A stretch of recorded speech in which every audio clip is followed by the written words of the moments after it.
Hi guys, Rich from Dynoport. Want to tell you why a DynoJet Trek dyno does not work. I bought one years ago, I think in 1998.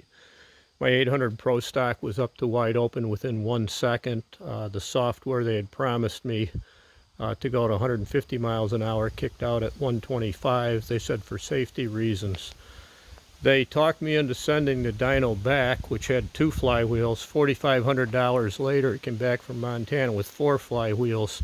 It would then hold my Pro Stock 800 for 2.5 seconds. So, guys, worthless. And here's why. A 2-stroke with the stinger, and I call it stacking. The longer you run it, when we run quarter mile, of course the stinger would get even hotter, the pipe hotter, and the stinger starts acting smaller. So guys, a 2-second run on a DynoJet Trek dyno is worthless. The other thing I didn't like is I had to pull the back of my sled, the wheels and everything off and hook up. So then I decided it was better to put the engine in the frame. So I got a Rex CK3, bought some motorcycle sprockets. So I put the engine in. By the way, at 150 miles an hour, the track would stretch down about a foot and a half, which I didn't like for the strength of the track. So the engine dyno worked, other than I was still too quick, so I put an airplane propeller on the end. That worked great. We could run an 8-second 1000 cc. Didn't work so great when we sucked a crate from way across the driveway through the propeller and it broke. Took a big tree branch off. So then I decided to try a design. It took me 2 days to make it. I took a suspension I had, put it upside down, big wheels, a 121 track, and shaft over to hook to my flywheels. I now can roll an asphalt track sled on, a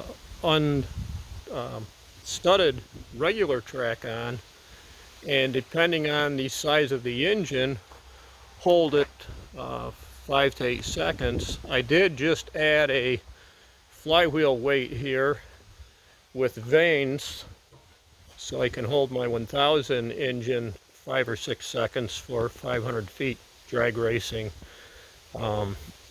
So guys, think about how your sled actually runs. It's not like my Briggs & Stratton 4-stroke lawnmower that doesn't care if I run it 3 minutes or 2 seconds. Your 2-stroke does care if you do a 2-second dyno runs, and there are dyno operators out there that are fairly savvy. They're trying to work with what they've got. I did that in the beginning. I tried loading this big Chevy brake it comes with, but the only problem with loading the brake is it wasn't as repeatable, wasn't as consistent. So guys, I hope this helps on how you tune.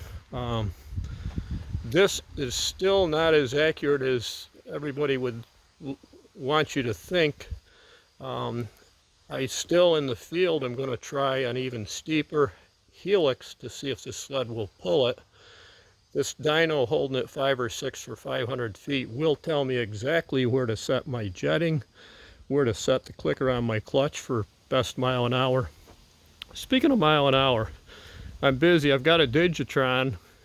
Never hooked it up to the sled. I hooked it up to the jack shaft on the dyno, and I just record my mile an hour with a phone.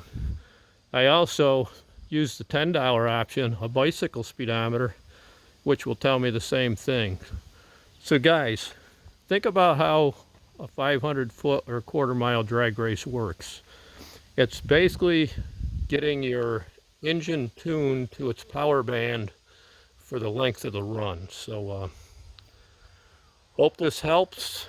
You won't see me out in the field spending 6 hours testing. I'll be on my track dyno for 5 to 10 runs max, and then 2 to 5 runs in the field probably, and we'll load up and head to the race.